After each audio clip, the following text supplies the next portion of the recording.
اچھا یہ بھی سمجھ لیں کہ رشتوں کے معاملے میں رشتہ داروں سے مشورہ کبھی نہیں لینا چاہیے. الٹی بات ہے لیکن تجربے کے بعد آپ یہ بات سیکھ جاؤ گے. کچھ باتیں ہم بظاہر الٹی کر رہے ہوتے ہیں لیکن وہ ہوتی صحیح ہیں. جب آپ کی بیٹی کے لیے رشتہ آئے تو تمام رشتہ داروں سے مشورے مت لو, وہ الٹی کبھی بھی فیصلہ نہیں کر پاؤ گے. باپ کو اللہ نے اتھارٹی دی ہے, خود کھوپڑی استعمال کرے. زیادہ سے زیادہ بچے لڑکی کی ماں سے مشورہ لے لو, فیصلہ کر دے. بس یہ نہیں کہ اپنے ماموں کو بلا رہے ہو تو پھر بھائی کو بلا رہے ہو تو چاچے سے بھی مشورہ, کبھی بھی نتیجے تک نہیں پہنچے گا. وہ اتنی کنفیوژن پیدا کر دیں گے کہ آپ کی سوچ ہے بس, کبھی بھی نہیں ہوگا. مشورہ لے لو زیادہ سے زیادہ بچے کی ماں سے, بچی کی ماں سے, بس خود فیصلہ کرو, سنا دو, رشتہ داروں کو بتا دو, ہو گیا. ابھی وہ کیڑے پھر بھی نکالیں گے, ابے کیا کر دیا, ابے تنخواہ نہیں دیکھی, ابے تنخواہ نہیں دیکھی, ابے شکل تو دیکھ اس کی, پیسہ ہی تھوڑی دیکھا. بھائی 100% دنیا میں صحیح کوئی بھی نہیں ہوتا. بعض دفعہ پیسے ہوتے ہیں شکل نہیں ہوتی, بعض دفعہ شکل ہے پیسہ نہیں ہے, بعض دفعہ شکل بھی ہے پیسہ بھی ہے مگر تیسری کر رہا ہے, چوتھی کر رہا ہے, تیسری کر رہا ہے. بندہ کہتا ہے اس کی اتنی بیویاں پہلے سے آلریڈی موجود ہیں. بعض دفعہ پیسہ بھی ہے, شکل بھی ہے, شادی بھی پہلی ہے, ایجوکیشن نہیں ہے, لڑکی ماسٹر ہے, یہ میٹرک پاس ہے. تو رشتہ داروں کا کام کیا ہے, بھائی تم ایجوکیشن تو دیکھتے, وہ ماسٹر ہے, یہ میٹرک ہے, کیسے کر دی. وہ یہ نہیں دیکھ رہے ہوں گے کہ 100% صحیح دنیا میں کوئی نہیں ہوتا, کیونکہ ان کو وہ غم نہیں ہوتا جو باپ کو ہوتا ہے اپنی بیٹی کے بارے میں. وہ تحفظات ان کو نہیں ہوتے, انہوں نے تھوڑی پالنا ہے. اس کو پتا ہے بھائی ابھی نہیں کی گناہ میں پڑ جائے گی. Some thing is better than nothing. کچھ نہ ہونے سے کچھ ہونا بہتر ہے. 100% تھوڑی کوئی صحیح ہوتا ہے. یہ کون سا 100% صحیح ہے؟ لیکن نہیں, بڑا خاندان ہے جی تو اس سے بھی مشورہ لینا ہے, وہ منجلے والے سے بھی لینا ہے, تو ماموں سے بھی لینا ہے, تو تایا سے بھی لینا ہے. وہ ناراض ہو جائیں گے, وہ کہیں گے ہم سے پوچھے بغیر کر دی. پوچھے بغیر ہی کیا کرو, پوچھ کے کرو گے کچھ بھی نہیں دنیا میں کر سکتے. مشورے کا سب سے پہلا اصول یہ ہے, مشورہ لینا سنت ہے, بہت تاکید ہے, لیکن لیا کس سے جائے گا, یہ بہت اہم نوٹ پوائنٹ کی بات ہے. داماد سے مشورہ لے رہے ہیں دوسری بیٹی کے بارے میں. ابے بھائی آپ کی ایک بیٹی ہے, اس کی شادی کرنی ہے, رشتہ آیا ہوا ہے, تو مشورہ کس سے لے رہے ہیں؟ دوسرے داماد سے. امکان ہے کہ وہ اپنے سے اچھے والے کو تھوڑی اس گھر میں برداشت کرے گا. کر لیتے ہیں, آپ جیسے دامادوں کے علاوہ کی بات کر رہا ہوں, لیکن اس کا امکان ہوتا ہے اس کو جیلسی شروع ہو جائے کہ یار میں میٹرک پاس, یہ سالہ پی ایچ ڈی آ گیا, تو میری تو 2 ٹکے کی حیثیت اس گھر میں نہیں رہے گی. 2 ٹکے کا نہیں, ویسے ہی نہیں 1 ٹکا تھا میرا ٹوٹل اس گھر میں, وہ بھی آدھا ٹکا ہو جائے گا. 1 ٹکے پہ چل رہا تھا. میرے ریٹ جو اس گھر میں لگے ہوئے تھے وہ کتنے تھے؟ 1 ٹکا. وہ ڈھاکہ کی وہ کرنسی ہے. تو اس کو اپنے ٹکے بڑھانے کے لیے ضروری ہے کہ یہ میٹرک ہے تو 8ویں والا آئے, اس سے اس کا 1 ٹکا 1.5 پہ کم از کم بولو پہنچ جائے, ورنہ نہیں پہنچے. اس سے مشورہ لے رہے ہیں. اس کو تو بٹھاؤ بھی نہیں محفل میں, اس کو بولو بھائی آپ کا اپنا کام ہے, آپ ادھر رہیں, آپ سسرالی ہو, بہت اچھی بات ہے, باپ بیٹی کا مسئلہ یہ ہمارا کام ہے, آپ کا کام. ہاں انکوائری کے لیے ان لوگوں کو درمیان میں ڈالا جا سکتا ہے, بتائے بغیر کہ ہماری رشتے کی بات چلی, انکوائری کروائیں ان لوگوں سے. بھائی سنا ہے تمہارا وہ ایک بندہ ہے, تو یہ نہ بتائیں کہ رشتہ چل رہا ہے, ویسے ہی کہ وہ ذرا تحقیق کرو, چھوٹا موٹا تو نہیں لگاتا, بیٹھتا کہ تحقیق کے لیے تو کسی جو بھی تحقیق کر سکتے ہیں ان کو استعمال کیا جا سکتا ہے. کیونکہ آج کل دامادوں میں سٹے کے کیس بہت آ رہے ہیں, شیشہ پی رہے ہیں اور پتہ نہیں کیا کیا کر رہے ہیں, ماوے کھا رہے ہیں, گٹکے کھا رہے ہیں. خیر, تو اللہ نہ کرے آپ کی بچی گھر سے بھاگ گئی, وہ بھی آپ کی غلطی سے, تو فوراً اہل حدیث سے فتویٰ لیں گے کہ جی بغیر ولی کی اجازت کے اس نے شادی کی ہے. قرآن حدیث کی روشنی میں بتائیں, باپ کی مرضی کے بغیر لڑکی اگر شادی کرتی ہے تو یہ نکاح کنسیڈر ہوگا یا نہیں؟ وہ فتویٰ دیں گے ولی کی اجازت کے بغیر لڑکی, بالغ عاقل لڑکی بھی نکاح نہیں کر سکتی. اور یہ تینوں اماموں کا یہی مذہب ہے, امام مالک, امام شافعی اور امام احمد بن حنبل کا یہی مذہب ہے, یہی رائے ہے ان کی. سمجھتے ہو؟ وہ جو حدیثیں لکھ کے دیں گے اس وقت اختلافی مسئلہ ہے تو دلائل دونوں طرف ہیں، تو وہ فوراً سمجھ میں آ رہی ہوں گی اور پھر فتویٰ لے جا کے سب کو دکھائیں گے۔ پھر اگر کوئی حنفی عالم یہ فتویٰ دے گا بھائی اگر کفو میں نکاح کیا ہے، معیوب حرکت ہے، نہیں کرنا چاہیے تھا، لیکن اگر پیرالل ہے، لڑکا ہم پلہ ہے، جوڑ کا ہے، تو ہو گیا نکاح، تو فوراً جواب میں کہیں گے ہم قرآن و حدیث کو مانتے ہیں، ہم حنفی شافی کی باتیں نہیں کرتے۔ حدیث میں لکھا ہے لا نکاح الا بولی، ولی کے بغیر نکاح نہیں ہوتا، سمجھتے ہو؟ لیکن اگر خود شادی کرنے کی بات آئے گی، سیٹنگ چل رہی ہے،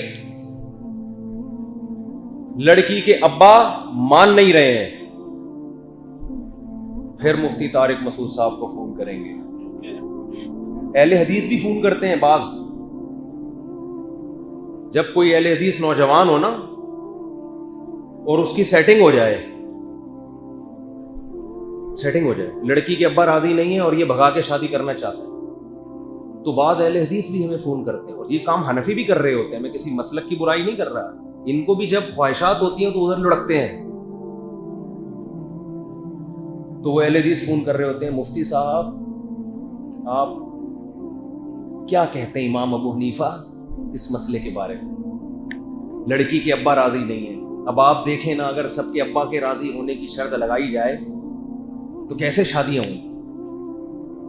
تو قرآن و حدیث سے آپ ہمیں بھی دلائل دے دیں۔ میں ان سے ایسے موقع پہ اگر مجھے پتہ چل جائے نا کہ اہل حدیث ہیں، میں ان سے کہتا ہوں کہ آج تک تو آپ قرآن و حدیث سمجھتے رہے ہیں اہل حدیث علماء سے، ان کا مسلک آپ کو لگتا تھا کہ یہ قرآن و حدیث کے 100% مطابق ہے، آج جب آپ میں ٹھڑک جاگ رہی ہے، لڑکی کو گھر سے بھگانے کا دل کر رہا ہے، آج آپ کو قرآن و حدیث کون بتائے گا؟ مفتی طارق مسعود صاحب بتائیں گے، کیونکہ آپ کو پتہ ہے یہ حنفی ہیں اور فقہ حنفی کا جو مفتابی قول ہے اس پہ یہ فتویٰ دیں گے، اور ظاہر دلائل اس طرف بھی ہیں، تو آپ کہہ رہے ہوتے ہیں کہ نہیں میں حنفی منفی نہیں ہوں، میں صرف قرآن و حدیث کو مانتا ہوں، آپ قرآن سے حدیث سے دلیل لیں۔ میرے پورے ایک تحقیق ہے اس پر ریٹن میں کہ امام ابو حنیفہ کے کیا دلائل ہیں کہ لڑکی اگر غیر کفو میں نکاح کرتی ہے تو نکاح ہو جاتا ہے، پورا مدلل تحریری فتویٰ موجود ہے، ایک ایک دلیل کا جواب مجھے معلوم ہے، میں نہیں دیتا ایسے موقع۔ سامنے والا اسلام کو فالو نہیں کر رہا، وہ کس کو خدا بنا رہا ہے؟ بولو، خواہشات۔ تو قرآن کیا کہہ رہا ہے؟ افرأیت من اتخذ الہہ ہواہ، کیا بھلا ان لوگوں کو دیکھا جن کا خدا کیا ہے؟ خواہشات ہیں۔ وَأَضَلَّهُ اللَّهُ عَلَىٰ عِلْمٍ، ان کو دنیا میں سزا یہ ملتی ہے کہ جو خواہشات کا غلام بنتا ہے، علم کے باوجود اللہ اسے گمراہ کرتے ہیں۔ گمراہی کی دو قسمیں، ایک علمی نہ ہو آپ کے پاس، اور ایک قسم جو آج کل مارکیٹ میں چل رہی ہے، علم ہے مگر فیصلہ کیا کرے گا؟ غلط چیز کی طرف جائے، علم کے باوجود آپ غلط چیز کی طرف جا رہے ہیں۔ خواہشات کی جو غلامی ہے، خواہشات کی غلامی یہ انسان کو حق سے ہٹا دیتی ہے۔ ہم نے اسلام کو فالو کرنا ہے، چاہے ہماری خواہشات کے اگینسٹ جا رہا ہو یا ہماری خواہشات کے مطابق۔ داڑھی رکھنا اسلام میں کیا ہے میرے بھائی؟ بولو نا یار، آپ کا دل نہیں کرتا، آپ بول دو یار میرا دل نہیں کرتا، شریعت کے حکم کو تبدیل نہ کرو۔ اعفوا اللحا وقصوا الشوارب، خالف الیہود والنصارى، یہود و نصارہ کی مخالفت کرو۔ سفید کپڑے پہننا اسلام میں افضل ہے، آپ نہ پہنو کوئی ضروری نہیں، لیکن اب یہ بھی ہو گیا علماء اکثر سفید لباس پہنتے ہیں، ان پہ بھی اعتراضات ہو رہے ہیں۔ ایک میں نے کلپ دیکھا ہے ابھی نیا مارکیٹ میں آیا کہ نبی صلی اللہ علیہ وسلم تو رنگین کپڑے بھی پہنتے تھے، اور علماء کو ہم نے بہت سو کو دیکھا ہے ہمیشہ کیا پہن رہے ہوتے ہیں؟ سفید۔ جب قرآن و حدیث غیر اہل لوگوں کے ہاتھ میں جائے گا نا تو یہی حشر ہوگا جو ہو رہا ہے۔ کوئی ساری زندگی سفید کپڑے پہنے بہت افضل بات ہے۔ نبی نے جو سفید کپڑے کبھی پہنے کبھی رنگین پہنے، اس کی وجہ یہ نہیں تھی کہ آپ کو سفید پسند نہیں تھا، اس کی وجہ یہ تھی غربت، اور آپ کے لیے ہر وقت سفید کا انتظام کرنا ممکن نہیں تھا، تو آپ نے دنیا سے بے رغبتی اختیار کی ہے، سفید کو پسند کرنے کے باوجود جو آرام سے میسر ہو گیا آپ نے پہن لیا۔ جو میسر ہو گیا آپ نے پہن لیا. اس کی مثال ایسے ہے جیسے حدیث میں آتا ہے کہ مردوں کو سفید کفن میں دفن کرو. حدیث میں آتا ہے سب سے بہتر رنگ لباس میں کون سا ہے؟ سفید. آپ اپنے زبان سے ترغیب کس کی دے رہے ہیں؟ یہ بھی محدثین کا اصول ہے، اور یہ تو اہل حدیث علماء نے بھی اس کو اصول کو مانا ہے. البانی نے لکھا ہے یہ اصول کہ نبی کے قول اور عمل میں جب تضاد ہوگا تو قول کو لیا جائے گا اور عمل آپ کی خصوصیت ہوگی. قول یہ ہے کہ نبی نے فرمایا کہ سفید لباس سب سے بہتر لباس ہے، اللہ کو پسند ہے. تو اس میں آپ اپنے قول سے کس کی ترغیب دے رہے ہیں؟ بولو سفید لباس. عمل کیا ہے؟ کبھی سفید کبھی رنگین، جو میسر ہوا پہن لیا آپ صلی اللہ علیہ وسلم. لیکن یہی بات مردوں کے بارے میں بھی ہے کہ مردوں کو کس کفن میں دفن کرو؟ سفید میں. ساری دنیا کرتی ہے کہ نہیں کرتی؟ حالانکہ نبی کے دور میں تو ایسا نہیں تھا. جو کلر میسر آیا مردے کو لپیٹ کے اس میں دفن. کیوں؟ اس دور میں ہر جگہ سفید کپڑا ملنا، وہ تو ایک ایک ازار میں گزارا کیا کرتے تھے، 2 چادریں نہیں ہوتی تھی ان کے پاس. لیکن آج وہ دور نہیں ہے، لٹھے کا سفید کپڑا ہر جگہ دستیاب ہے. آج آپ اتنا تکلف کر رہے ہو کہ کرتے پہ کڑھائیوں کے الگ سے پیسے دے رہے ہو آپ. ہے بھائی 10 قسم کی پتلونیں رکھی ہوئی ہیں. اتنا تکلف، کیا سفید کپڑے کا تکلف نہیں کر سکتے؟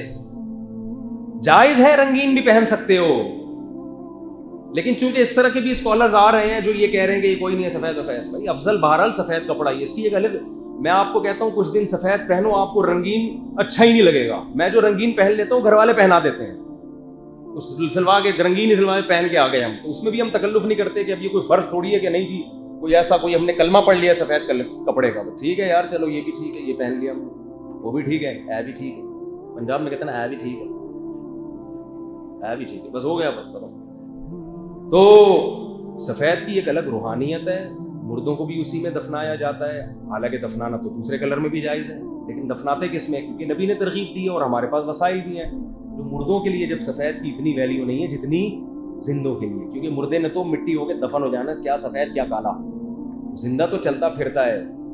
تو عجیب عجیب چیزیں آ رہی ہیں، لیکن طوطوں کی طرح حدیثیں رٹی ہوئی ہیں اور سمجھنے کی ذرا بھی صلاحیت نہیں ہے. تو افرأیت من اتخذ الہہ ہواہ، بھائی ہم نے اسلام کو فالو کرنا ہے، ہماری خواہشات کے مطابق ہو یا ہماری خواہشات کے خلاف. اللہ تعالی ہمیں سمجھنے کی، عمل کرنے کی توفیق عطا فرمائے. وما علینا الا البلاغ.